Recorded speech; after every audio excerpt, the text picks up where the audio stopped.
We really hope that part one of Larry Lickstein's Stories from the Truck left you wanting more and that you've enjoyed them as much as we have. Of course, years ago, Stories from the Truck was actually Stories from the Bus, and that's where we start part two. I'm Andrew Pfeffer. I am the creator, producer, and host of Bowling with the Pfeff, and this is Hot Topics.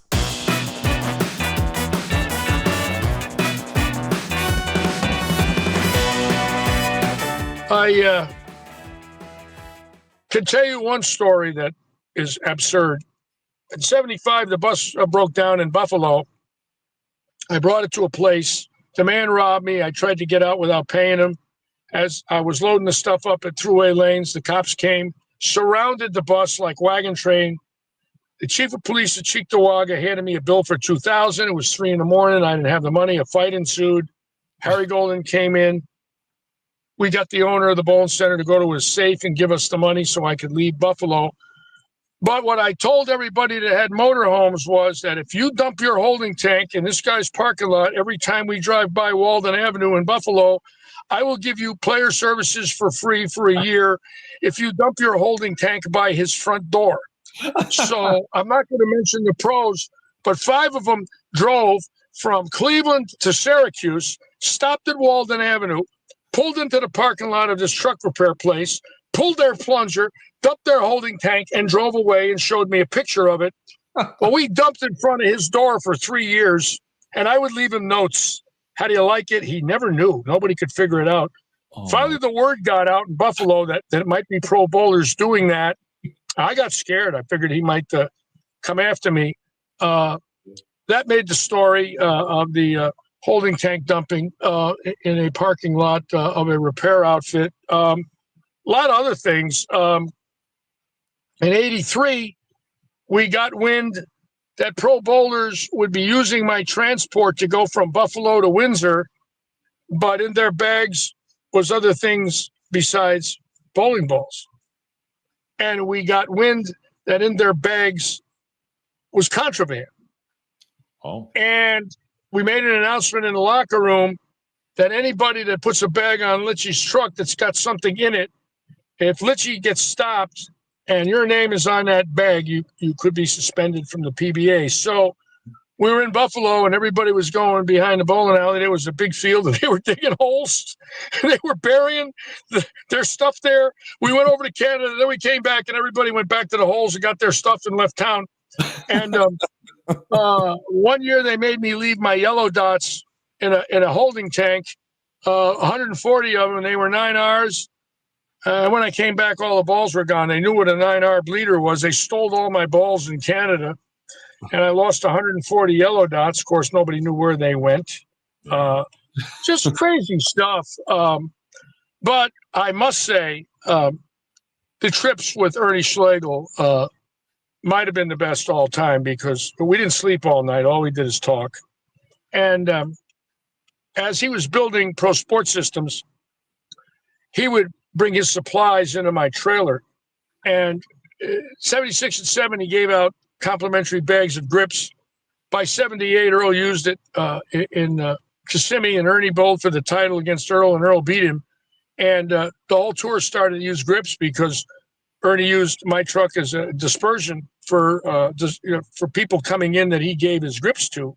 Finally, they started to pay me $3,000 a month to haul his grips. I made $36,000 a year to haul finger grips, which is a crazy amount of money if you think about it. Yeah. And Ernie's grip company became number one. Then the other ones got on, Turbo and Vice. And of course, when resin came out, that was beyond belief with the Excalibur in '92 with Steve Cooper. He handed out 24 balls that week. The rest of the ball companies handed out 300. He got a win. They didn't have resin.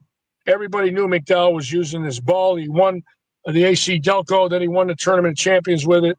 And then by the end of the year, all the companies had resin. My business started to drill 500 balls a week. In 1993, in the 50 PBA events, we drilled 16,000 comps. So I started with one ball with Jay Robinson in '75, and 18 years later, we drilled 16,000 balls at 50 PBA stops. And I was making $40 a ball, so I made $640,000 in ball drilling in 1 year, where on the winter tour of 75, maybe I made 2,000. So, but I made sure I spent every dime. You see, I didn't believe in saving anything. So I started to pick up cars on the way to tour stops and had my men drive them. And by 94, I had 28 cars in my yard. Wow. And the only problem was I used the same license plate on all of them. And the chief of police of Suffield came to my house one day and he said, Larry, you're doing a great job. We saw you on TV with Nelson Burton and you did a tip of the week, blah, blah, blah. It seems like all your cars have the same license plate, Larry. How many cars do you own? I says, 28. He says, are they registered? I said, no. He says, are they insured? I said, no. I says, what's going to happen, Chief? He says, get rid of them. The state of Connecticut's coming up. They're going to audit you for 7 years.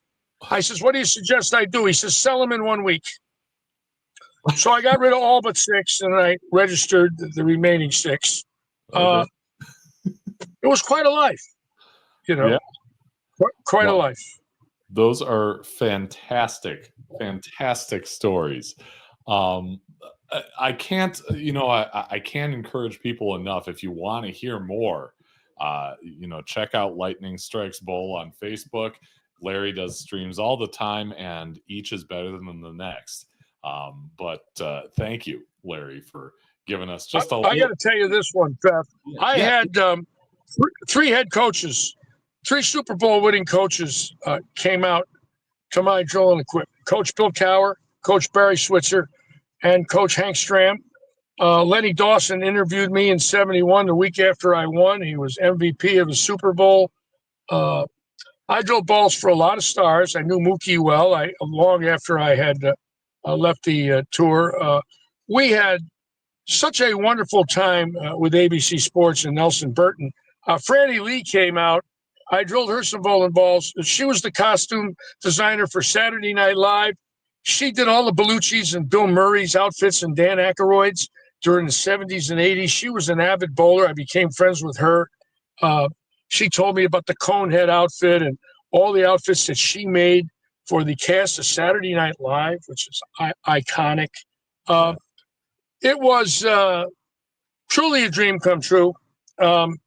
Got tickets to the 77 and 87 Super Bowl from the Miller Brewing Company at the Rose Bowl. And in the 77 Super Bowl, I went by, we watched Madden win and beat Fran Tarkenton and the Vikings, me and Harry Golden. And 10 years later, I saw the CBS trucks with Madden and Summerall. Was talking to Diana Ross and Tommy Lasorda in the parking lot of the Rose Bowl. And when they heard who I was, they were bowling fans. Over the years, it was unbelievable. I busted Earl Weaver's balls in the locker room in 77. The Yankees had signed Reggie Jackson. He came in to bowl a celebrity pro-am in Springfield, Virginia. Johnny Unitas was with him. And Earl's in the locker room, and I'm putting pros' balls on their hands. Now, Earl was a World Series winner, one with the Orioles. And out of nowhere, it's kind of quiet, and they're pros and they're stars. And I looked at Weaver and I said, Weaver, you ain't got a chance this year. The Yankees are going to drill you. And there's silence. And then all of a sudden he barks back at me. Now I'm busting Earl Weaver. I put a ball on his hand in the locker room and had a chance to bust the chops of a Hall of Fame World Series winning baseball manager. I became very good friends with Ralph Terry, who used to come to our Wichita stop, who was the MVP of the 62 World Series when the Yankees beat the Giants 4-3. Ralph was a bowling fan. His son, Rafe, is one of my friends on Facebook. He watches my show occasionally. It's a storybook life. I mean, I could go on forever. Again, I'm blessed, to beat cancer last year, 40 radiations. I called Petraglia up. He didn't know if I was going to live or die. He was very emotional. But him and I are comparing heart medicine on our phone call. He says, Litch, what are you taking? I says, atorvastatin, clopidogrel, metrobol. He says, I take those. I said, how many do you take? He says, 8. I says, I take 5. We're comparing heart medicine now. We toured the tour together. Now all of a sudden we're comparing what we take to stay alive. But my friends like yourself have made me. I can't describe what it means now to be a Hall of Famer, but still be me. I'm different, obviously, but I love what I do, and I love talking about bowling. I'm very concerned about the PBA right now. I'm hoping that we have live television next year. A lot of things are going on there. I love the PBA. I will be devastated if they're not on national television. I watched the first show in January of '62 when Salvino won at Empire Lanes in Albany. I have been a fan since 1957. I met Freddie Wolf on Championship Bowling. Jack Buck. I met Johnny Johnston, who did Make That Spare. I met all the great announcers in my life. I'm a TV fan. I watch every show. This boy that won a couple of days ago, I know well, Ethan. I am so proud of Ethan and his composure. He is a Floridian. I love it. He's 20 years old and won. Very few people have bowled for a PBA title at 20. I did 3 times and lost. I lost at 18. I had 4 title matches by the age of 20. Then I won in '71, but I won in the all left-handed finals, so that's what I'm noted for. But I had four of the chances before I won. I watched that kid yesterday in his first chance, and I said, you got to be kidding. 20 years old, composure, and he's a wonderful, wonderful credit to bowling. So's Ryan. Youngest title match in history, 42 years between them. What a show to see these 2 kids. And of course, Chris there, presenting the trophy to Ethan, but he could have been presenting it to his son. And I'm thinking about Chris's emotions at that moment. What a storybook show that was for him. And if his son wins, it's iconic. And the last time, we saw father and son was Dick and Pete, and that's, 45 years ago. So I'm a fan like you. I love bowling. I love what it's done for all of us that are now on the air. And many thanks to Larry for recounting these stories, all of them excellent and hilarious in their own separate way. Again, you can find more from Larry on his live streams. They go several times a week on the Lightning Strikes Bowl Facebook page. Until next time.